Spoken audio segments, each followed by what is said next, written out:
আমি জানি না কে কিভাবে নিউজটা নিচ্ছেন, তবে আমি ব্যক্তিগত জায়গা থেকে আমি এটাকে সহমত পোষণ করছি। আমাদের বাংলাদেশের হাজার হাজার না লক্ষ লক্ষ মানুষ সৌদিতে কর্মরত আছেন, আপনারা সাবধানে থাকবেন। তবে এই লড়াইটা পাই ভিন্ন জায়গা থেকে। আমি মনে করি মক্কা এবং মদিনা ছাড়া দ্বারা যদি সম্ভব হয় সৌদির সবগুলা তেল ক্ষেত্রকে জয় বাংলা করে দেওয়া উচিত। কেন? এই তেল বিক্রির টাকা দিয়া সৌদি যে পয়সাটা কামায়, সেই পয়সাটাতে কি করে? মার্কিন যুক্তরাষ্ট্র থেকে মেশিনারিজ কিনে এই টাকা দিয়া পশ্চিমাদের সাথে গুড়িবাজি করে। এই টাকা দিয়া বিরুদ্ধে অভিযান চালানোর জন্য ট্রাম্পকে তারা রাজি করিয়েছে। আর আজকে যখন সর্বোচ্চ নেতার মৃত্যুর পর সরাসরি অ্যাকশন নিল সৌদির মেরুদণ্ড কি? তেল নির্ভর অর্থনীতি।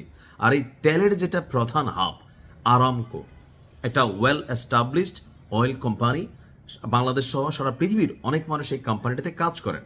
আর সৌদি আরামকোর সেই তেল শোধনাগারেই এবার অভিযান চালিয়েছে ইরানের সাহসী যোদ্ধারা।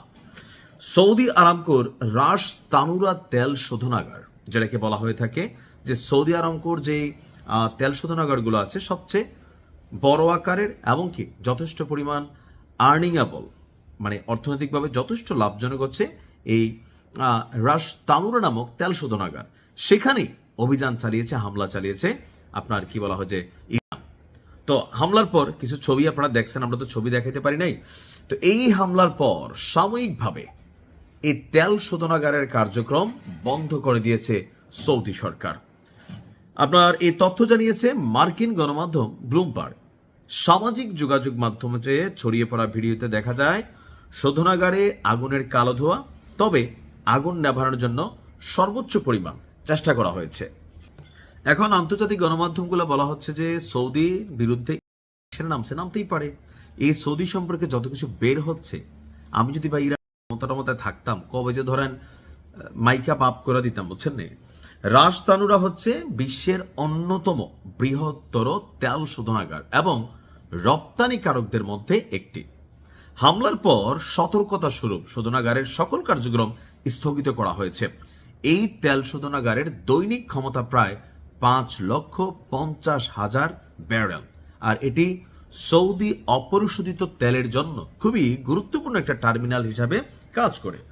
তো এইটা নিয়ে আবার অনেক রাষ্ট্র যারা সৌদির চামচ আছে, তো এরা বলতেছে না না এটা তো ঠিক হয় নাই ভাই, এটা তো মানা যায় না।